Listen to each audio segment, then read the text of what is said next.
Good afternoon. My name is Gerry Baños. I'm the Deputy Director of the UP Press, and with me today are two Gonzaleses.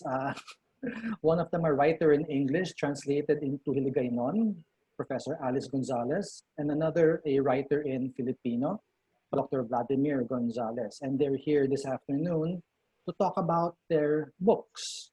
Two of their books, which are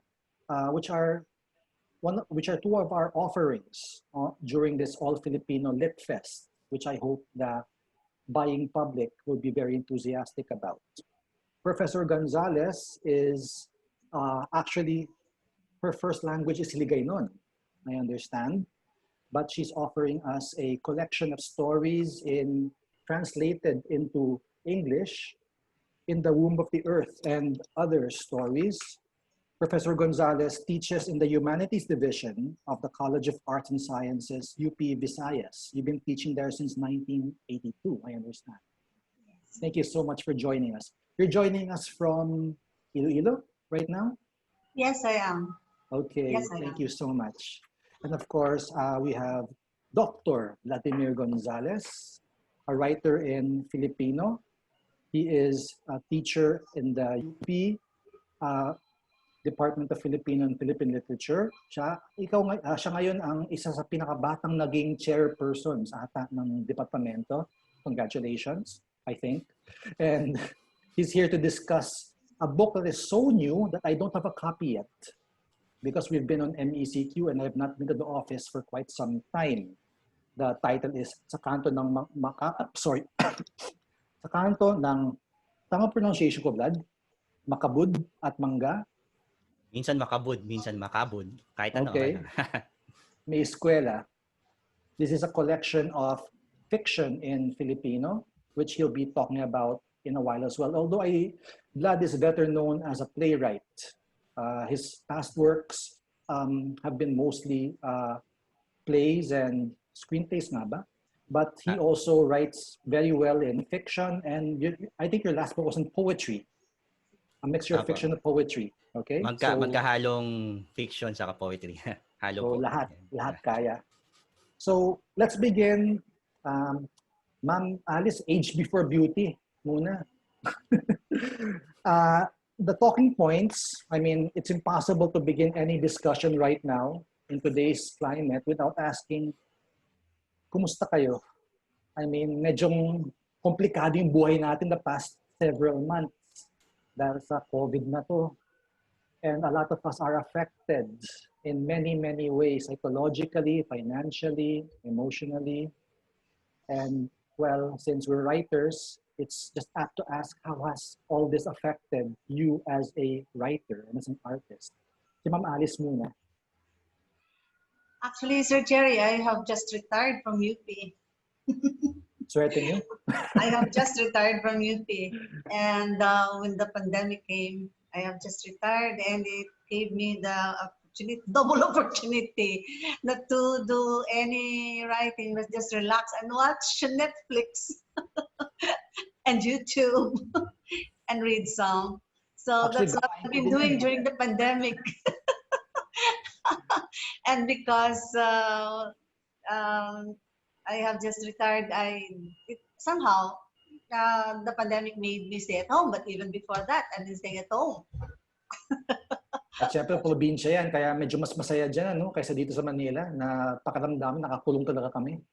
Talaga? Kami pwede pang lumabas kunti. Ay, oras na lumipat siguro. Maraming salamat. Vlad, kayo, kumusta kayo dyan?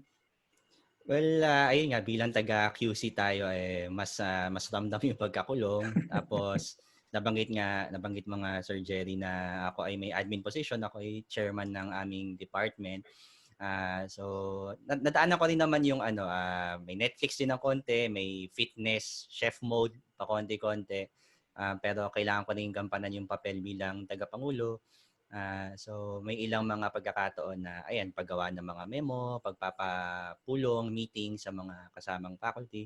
So halong-halong feeling siya. Pero ang motto nga namin ay laban lang kasi may mga trabahong kailangan gawin at syempre kailangan din magbantay sa kung ano yung nangyayari sa paligid. Totoo yan. At habang, ayun nga, may pagkakataon magbahagi ng libro, di tuloy lang din kahit syempre may krisis. Hopefully may mga tao makakabasa ng mga gawa namin ni Ma'am Alice at ma-appreciate nila kahit sa kasalukuyang panahon. Maraming salamat. Like I said, we're here first and foremost to talk about your books. These 2 books which are featured in the UP Press sale for the Lit Fest. Ma'am Alice, let's talk about In the Womb of the Earth. This is a translation, a self-translation from Hiligaynon into English. What do you think the readers should know about this particular book, its writing, its background, things that would enlighten them more as they go through it? In the Womb of the Earth is actually the short story. No? It's the title story of the book. And it's winning fees in the Palangka, in the Hiligaynon category. All the pieces that I put in there, actually there are just 10, which I put in there, translated, are actually the first short stories that I wrote, the earlier short stories that I wrote. I have come up with a new book here in Iloilo, and it's the second batch. There are newer stories, and I haven't translated them yet, but they're newer, and I think even the style is a little different. Is won the Palanca for Hiligaynon in what year, ma'am? This particular short story, the title story, Yes. won in 2002. Okay, so Yeah, you but revisited it to translate it into English. Yeah, the other stories there, like 7 stories, 7 stories in all. One in the Palanca, and the 2 others, one in the CCP grant, Okay. and then one in a local contest. The first one that I wrote, and that won me also the local prize, no? Local prize in the local contest. Yes. Thank you. Kayo, Vlad, anong gusto mong introduction dito sa libro mo? May kopya ka ba dyan? Kasi wala akong kopya dito sa bahay ko eh.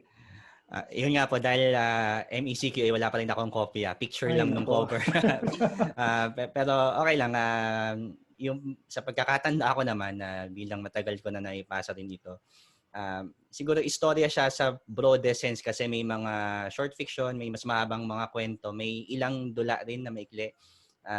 Pero istorya siya sa esensya tungkol sa mga pagtatagpo at pag tinatanong ko ano yung mga nagtatagpo, ang ginagamit ko dyan sa libro, mga multo saka mga halimaw na pwedeng pang sarili pero pwede ring dulot nung sa anong uri ako sa lipunan nanggagaling. Ano lang naman to, parang nagmula siya doon sa ideya na habang binabalikan ko yung mga nagawa ko na dati, may mga temang umuulit-ulit, may mga kwento, may mga tauhang parang variation ng mga nauna na.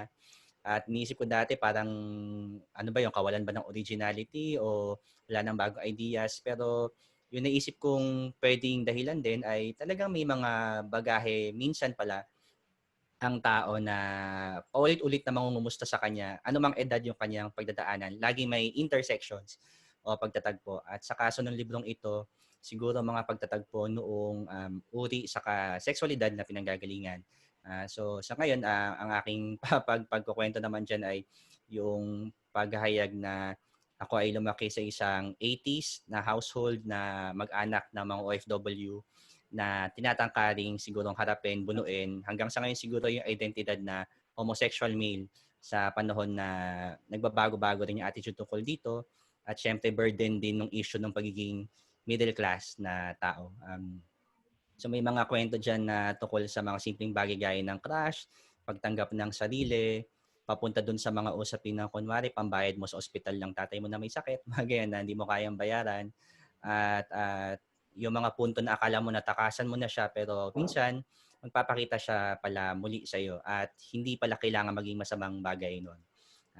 So yun, alaala pagtatagpo at siguro pakikipag-usap din sa mga multo sa kahalimaw na pwede naman palang kaibiganin din. So hindi man pala sila hindi naman pala sila mga kaaway. Ayun po. So parang Hindi sila sana intindihan ng mga nanonood. What I find interesting here is I haven't gone through many of Vlad's stories, but I did go through a few chapters, and they are city stories. Yes, Very urban settings, urban attitudes, and 1980s, kung kailan ako lumaki din, modern, quite modern.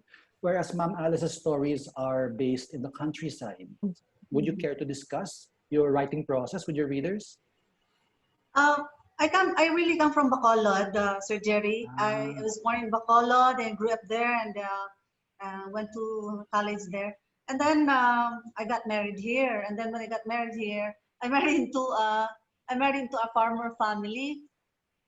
And so it's like I observe, no, how these people are, and these are the stories that came after upon the observation of how it is in the farm. Because in Bacolod, we are not from the farm, but my husband is from the farm, and we would go there often, and I would see how they are. My first short stories are farm stories, but there are stories in this collection that are not farm stories.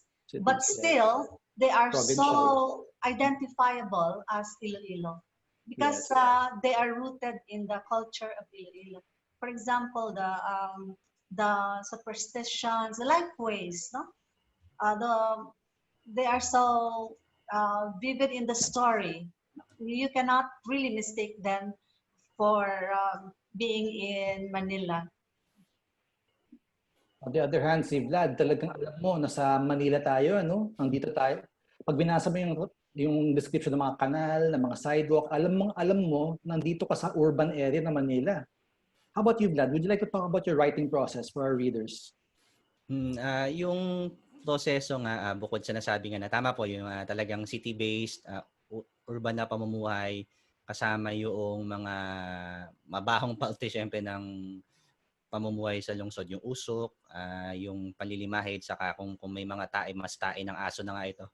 Sa kalabaw. Kaya sa iba pang mga hayop. At siguro yung pakikipaglaban lang din dun sa paano mo tatandaan itong mga karanasan mo sa paglaki sa syudad, sa lungsod na ito, habang nakikipagkasundo ka din sa paano mo bubuuin yung sarili mong identidad. Nabanggit ko nga kanina, middle class, lower middle class tingin ko ang aming pamilya. May tatay ako na nagtrabaho sa Saudi. So habang nangyayari yun, ako din ay siguro nakikipagkasundo sa kung paano ko itatrato din yung mga nabubuo kong pananaw tungkol sa sarili. Specifically, yung pagkaakit ko sa mga kapwa lalaki kahit nung bata pa, paano mo i-resolve yun sa isang dinidikdik sa isang banda ng pamilya mo, ng eskwelahan mo, na tama o maayos sa identidad ng isang tao sa syudad, sa Pilipinas. Kaya parang siguro laro sa alaala. Yung Makabud sa Kamangga, actually yan ay mga kalsada sa aming dating tinitirahan sa may Fairview, na kung saan walking distance ang paaralan, at minsan pagsisulat ko nga, pati yung mga alaala pala minsan ay walking distance din, yung kung paano ka nagsimula na habang diservice yung mga kaklase mo, ikaw ay maglalakad lang kasi nga malapit lang yung bahay mo, plus wala ka namang pambayad ng service, nagkakaroon ka ng mga crush, tapos nagkakaroon ka din ng mga notion ng magandang trabaho sa hinaharap. Halimbawa, syempre bawal ang magsulat sa magandang trabaho sa hinaharap. Dapat business o science-related course, hanggang sa kunwari mag-iisip ka tungkol sa may trabaho ka ngayon, sapat ba ang kita mo para buhayin ang pamilya mo at ang iyong sarili. Pero habang iniisip mo ba yun, mawawala yung pag-iisip mo na mabubuhay ka ba o mamamatay na mag-isa sa syudad na ito.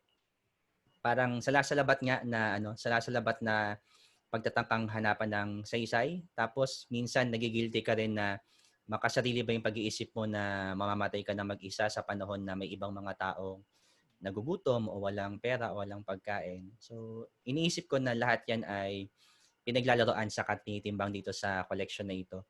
So, isa siyang pag-amin na, ayun nga, maraming hamon sa pagbuo ng sarili.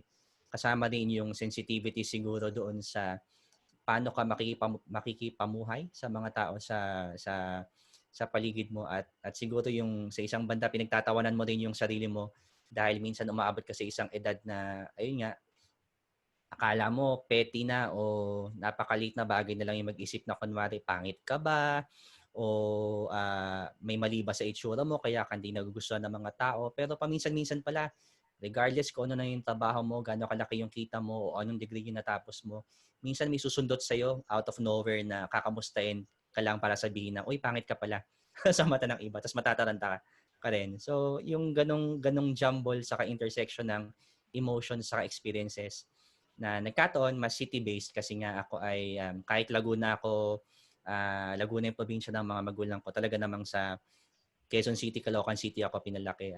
Sinubukang pagsamasamahin lahat at bumuo ng isang koleksyon ng mga istoryang sana ay hindi ko lang kung nare-resolve pero at least napakita yung process kung paano hinaharap yung mga ganitong klaseng pagtatanong sa sarili saka pagtatanong din sa iba kaugnay ng mga nabanggit na issue sa karanasan. Which is sometimes even more important than resolution. Both of you base your stories in realism. That's quite obvious. The realism of life in the province, be it in the city or in the countryside, and the realism of urban life here in Metro Manila, Quezon City specifically. What many readers forget is that writers read, and writers are influenced by whom they read. So perhaps you'd like to let our readers in on who were these writers na binasa nyo habang kayo'y lumalaki, nag-aaral, at ano yung mga impluensya ng mga manunulat na to sa inyong pagsusulat? Ma'am Alice muna.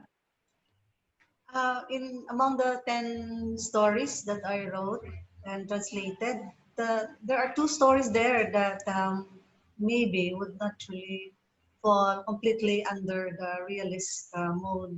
There are 2 stories there. There's a little bit of Magical realism. yeah, magic. Although, well, it's not really magic realism here. Not in the Philippines. Sino ang mga influences ko?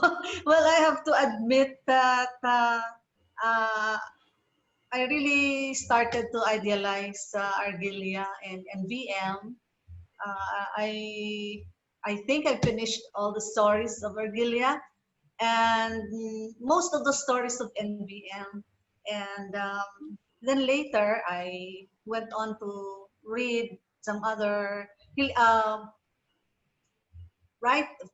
English writers, Filipino English writers.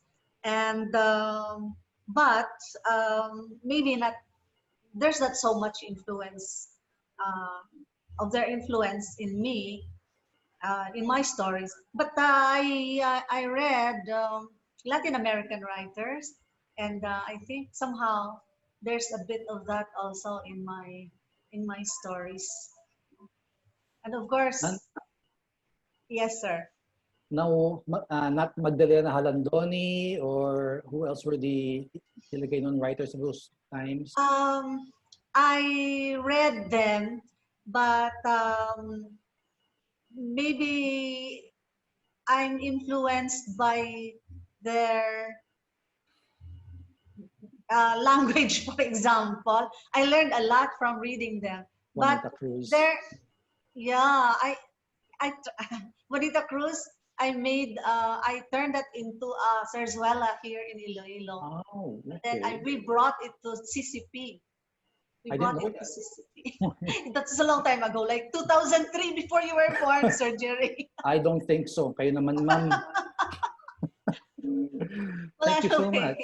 But these were mostly English writers. Filipino English writers, Latin American writers.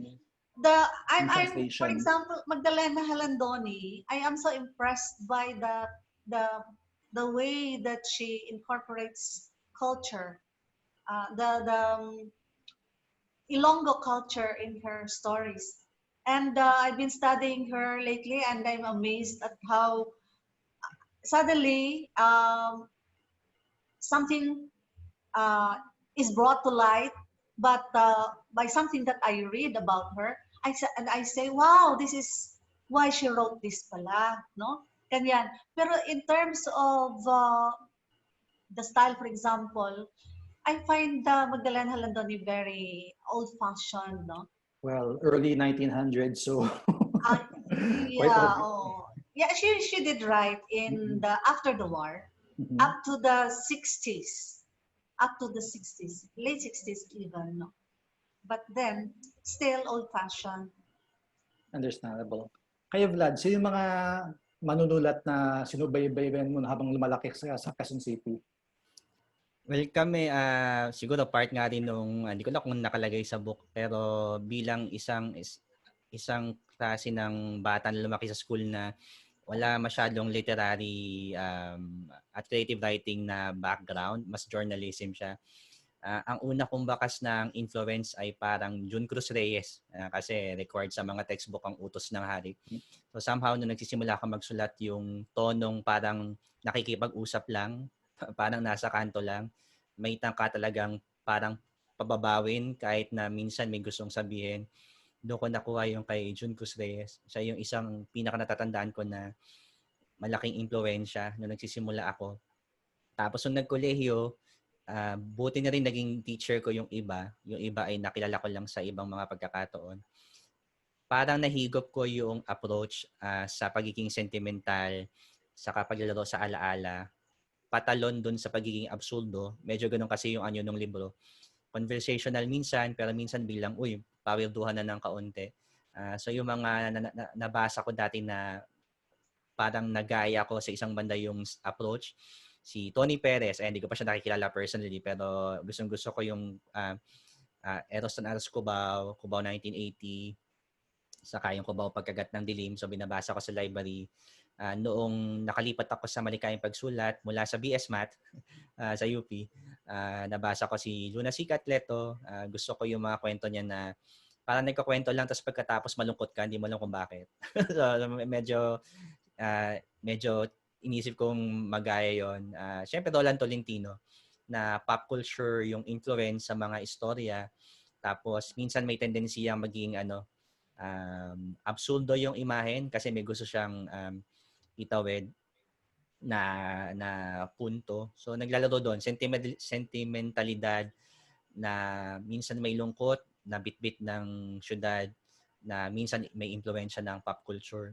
Yung mga ilang mas bagong gawa, titingnan ko nga yung listahan ko ano yung mga naisama ko sa librong ito. So may ilan na, bilang di ko nakabisado, may ilan na siguro may tangkanan na ipasok yung paghihimay noong si Italo Calvino, yung nainkwento ko siya, medyo mas matanda na ako, nag-MA na ako.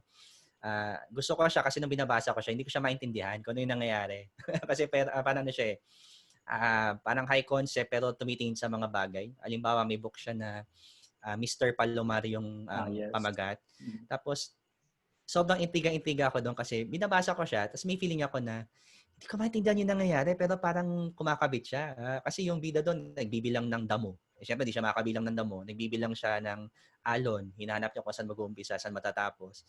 Tapos ako parang napipikon ako na naiintriga rin. Kaya somehow may ilang mga kwento dito na may incorporation ng ganong klaseng style yung parang habang nasa syudad yung setting, pinag-iisip ka rin, binabatuhan ka rin ng pag-iisip ng paano mo bibilangin yung panahon, saan mo ilalagay yung start sa end ng oras. Nag-iiba-iba ba ang oras kapag sales lady ka sa SM o ikaw ay hindi sales lady sa SM o ikaw ay may kotse o commuter sa bus. So may ganun na yun yung mga impluwensya sa so far. Tapos may konti dyan na kasi nauso dati si Haruki Murakami sa may isang kwento dyan na ang title ay Abot Talampakan ng mga bituin sa Kagbalete.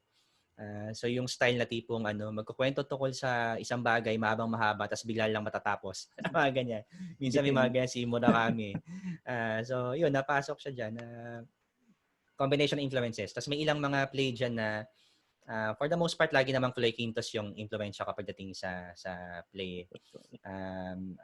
Yung may bakas ng syempre okay in dialogue pero somehow medyo may grounding sa history. So may isa akong play dyan na kahit papaano mas matingkad yung pagiging totoo o base sa totoo niya kasi nakabase siya sa isang kwento na may nanalong isang pangulo na galing Davao, halimbawa, tapos Yung may kaya speech yun?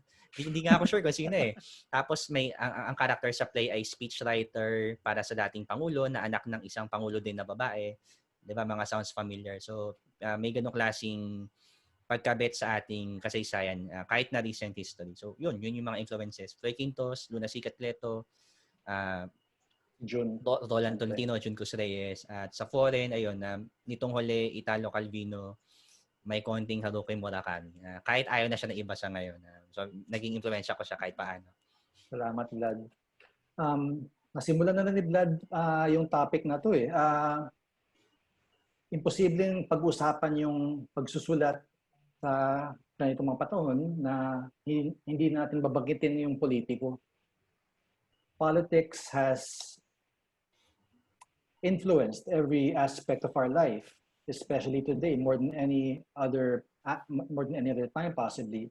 Hindi mo kayang pumasok sa social media, hindi mo kayang magbukas ng article o ng libro o ng kahit creative work sa television o sa libro na wala kang makitang bakas ng politiko at medyo nagiging polarizing na yung ating politics today. How much does politics influence your writing? You can do a comparison of maybe did you start out as immediately being political about did you immediately start out wanting to make a political social statement, or did you come to realize later on that your writing was indeed political because all writing is political? So how conscious were you of this? Maybe from the beginning and up to now. Who'd like to begin? Kasi nag-iisip pa kayo. I will begin because I am conscious that there is. I'm not conscious of any politics in the stories that I wrote. These are actually old stories that I wrote, and it's actually contained in a book in Hiligaynon. They are contained in a book in Hiligaynon, and I opted to translate this book. All of these stories in this book. So these were the first stories, and my first concern was really telling a story. I wasn't conscious of any political play in the story, but in the later group of stories that I wrote, there is some of that. No? But in this first group of stories, The Womb of the Earth and other stories, I am not conscious of any political play in this collection.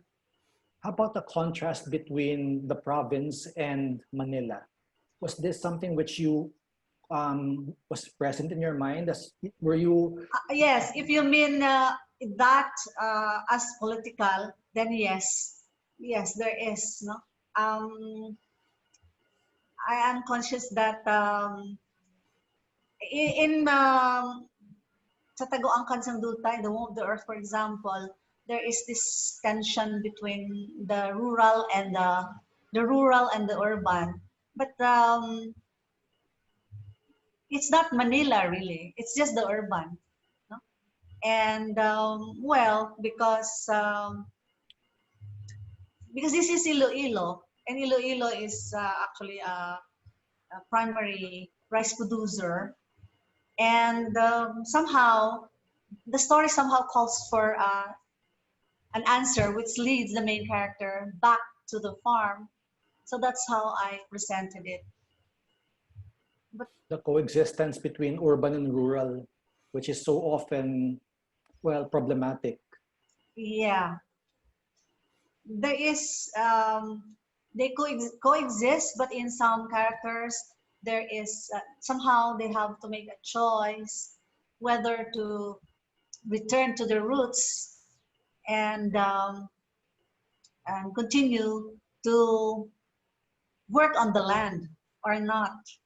This, of course, is an archetypal theme in all of literature.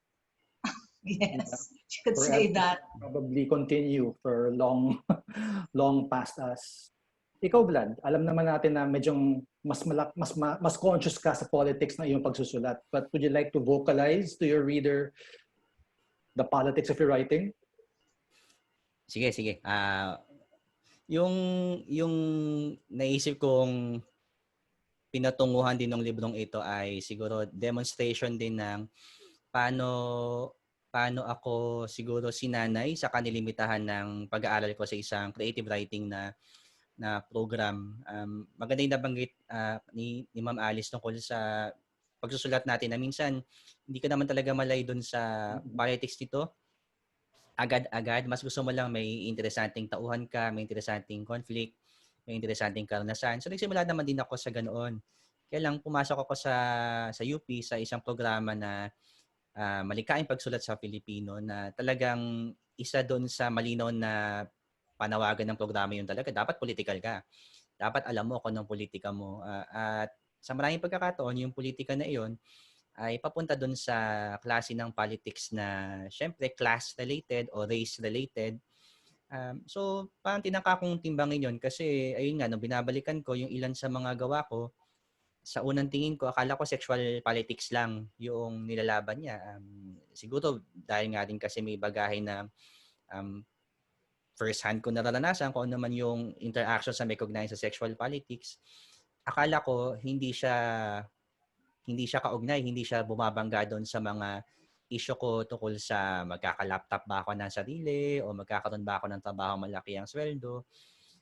Kaya siguro yun yung maganda sa librong ito na parang napapakita niya na magsasala-salabat din pala ito eventually. Yung politics mo na related sa class issues mo ay somehow nakatali rin pala dun sa issues mo ng identity saka kung paano mo pinapayag ang sarili mo. Kaya siguro yun yung bagay na keyword, mas demonstrasyon, parang performance din sa isang banda. Ayun pa rin, wala pa rin siya actual na malinaw na ni-resolve pero pinapakita niya yung siguro nuance saka yung mga nuance saka yung kompleksidad ng pagsasala-salabat ng ganitong klaseng mga politika at kung paano sinisikap na somehow maging magkakasundo naman sila lahat. Alam ko parang magulo pero parang baka ganun nga rin yung punto eh. It makes Parang sense. parang kang wrestler, yung nakikipag-wrestling ka dun sa ano ba yung gusto mong priority na advokasya. Pero habang sinasabi mo yan, may ibang bumabagabag sa'yo. So siguro sa pinakamaliit, baka yun yung napakita sa librong ito na naipakita yung kung paano nahihirapan saka sinisikap hanapan ng sense yung mga nagbabangga ang pwersa sa paligid. Parang maliit man o parang sinlaki ng ayun nga pambansang demokrasya na concept. So hopefully mag-work yung project. Pero nakasalalay naman yan sa kung sino yung mabasa. Totoo yan. Totoo yan. I just received word that we're near our time limit for this particular section. Aminin natin, medyong nasa taghirap na posisyon ngayon yung mga Pilipino. Marami na wala ng trabaho, maraming bumaba ang trabaho. Yung mga iba, hindi nga alam kung makapag-aral pa sila o kung may kinabukasan pa. At while I don't like to be negative, well, I have to be in the sense that with all these problems we're facing right now, why should Filipinos continue to read? And why should Filipinos read fellow Filipinos writing? Perhaps we can end this session on that note with focus on your particular books. Ma'am Alice? Can I just say a little bit about the earlier question that you made? I think I have some politics in some of the stories that I mean, especially the historical ones. The historical ones, the one story is about the way the Spaniards forced a group of natives to build their houses around the bell. And when they didn't, they attacked. And this group of people committed suicide. I was so conscious that I was involved in political uh, thinking at that time that I was writing it. And then there's another one that's about the uh, a woman who is spy during the Japanese period. So there's some of that, but I couldn't really identify immediately because I wasn't thinking along that line. Mahirap din kasi paminsan pag nauna yung advocacy kaysa yung kwento mismo eh. Tama si Vlad, minsan Yes. mas magal mauna yung kwento mo muna. May gusto na ikwento at susunod dyan na, okay, ngayon conscious na ako, may politics pala behind this story. Yeah. So, thank you. So let's go back to the question, ma'am.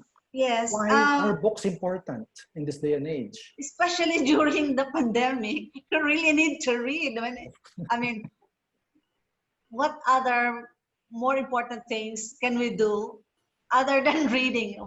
Because there's so much time to be reading, for reading. So we should be reading. And the first thing that we should be reading should be our own Filipino writing.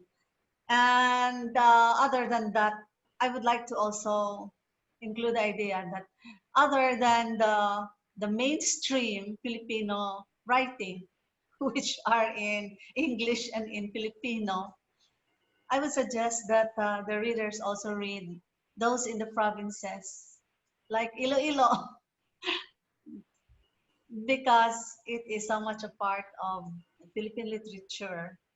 And if you cannot have a vacation right now, a vacation in the province, why don't you read some of the stories that are set in the provinces? That's true. Thank you very much. Vlad? Yung tingin kong sagot dyan ay, well, una, siguro yung value din na naibahagi namin ay yung sense ng cluelessness, saka panic, saka minsan despair na nararanasan ng maraming tao sa ating bansa. Ay siguro yun din ay naitatampok saka na nangyayari rin naman sa mga manunulat gaya namin. At humaharap kami minsan sa mga proyekto namin, hindi naman bilang Diyos na ililigtas kayo, kundi isang kapanalig doon sa ganong klaseng kalungkutan at pagkalito at takot. At mahalaga na lalo sa kasalukuyan na meron tayong pagkakaisa, solidarity doon sa ideya na oo, nalilito rin tayo pero sama-sama natin itong bubunuin. So, iyon yung isa sa tingin kong pantao saka immediate na ambag ng pagbabasa sa pagsusulat sa panahon sa ngayon. Yung pangalawa, marami na nagsabi nito, yung pagtala ng memory o alaala ay isang ano talaga siya. Kung may war zone man, tingin ko dito yung war zone talaga, hindi doon sa pandemic kasi yun ay usaping medical talaga. Pero kung may digmaan talaga sa pag-alala ng mga bagay-bagay. Pag hindi tayo nagtala ng kung ano yung tingin nating pinakamatapat na karanasan ng ating sariling komunidad o lipunan, aagawin yan ng ibang mga tao nasa kapangyarihan. At sa panahon ng fake news at iba pang mga historical revisionism, trolling at iba pa, napakahalaga na may mga tumindig para isulat at maipabasa ang mga ganitong istorya sa maraming bilang ng tao. At yung panghuli siguro, alam naman natin na ang pagbabasa at pagsusulat ay isang usaping pang-uri din naman talaga. At sa dulo ay isusulong ko syempre ang pagsusulat at pagbabasa, pero isusulong ko rin ng accessible na education system at information system para sa lahat. At hindi naman kailangan maging magkaaway nito. Sa totoo lang, sa panahon ng pandemya, tama yung nasabi ng maraming tao, mas lalong tumingkad yung pangangailangan para magpabasa, saka magpaunawa sa sarili nating mga wika accessible sa mga tao. Kasi yun lang yung magpapanatili noong katinoan sa kakaligtasan ng mga tao sa kasalukuyan. At hindi to parang kaartihan o kadamahan lang. Mismo mga doktor na nakakausap natin, mga scientists, sinasabi na dapat hulihin ang istorya nitong karanasang ito sa wikang nauunawaan. So hindi lang to usapin ng translation ng mga algorithm sa COVID at iba pa. Pero yun nga, ano ang natatandaan natin mula sa mga karanasan ito at ano yung papasa natin sa mga susunod na henerasyon. So sana mangyari lang ito, magawa natin na may may paglilinis din siguro, pag-aayos ng accessibility ng ating education system saka eventually yung publication system. So lahat ito ay pag nagtulong-tulong, makakabuo tayo ng isang matapat, critical, saka ayun nga, nagbabasa at mas nagsusulat na mga kababayan sa Pilipinas. Salamat, Vlad. And I hope this LitFest, which aims to make these books more affordable and through deliveries more accessible, kasi ang dami nang di makakapunta ng bookstore ngayon will help in that situation.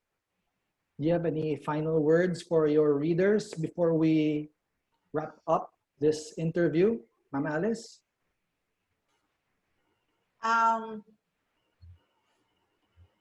Please try to read West Visayan literature or other regional literatures, because I know that especially those who are in the center, those who are in Metro Manila, and those who have been schooled in private schools, for example, and even in public schools. The readings that are given them are, well, there's hardly any regional literature there. So I would like to encourage the readers to please read some regional literature also. Maraming salamat. Sir Vlad. Ang masasabi ko naman po ay maraming salamat din sa pagkakataon para matampok kami dito sa programang ito. At ayun lang po, suportahan natin ang ating mga manunulat sa Pilipinas. At habang ginagawa natin ang lahat ng pagtatangka para maging accessible sa lahat, ang mga ganitong klaseng babasahin, ay patuloy po tayo maging critical, mapagbantay. At ayun, i-konsumo natin lahat ng mga nagiging available na materyales na makakatulong sa pag-unawa natin sa ating mga danas. At ayun po, sama-sama nating labanan kung sino man yung mga kalaban natin sa kasalukuyan. Ingat po tayo lagi. Halimaw. Halimaw po.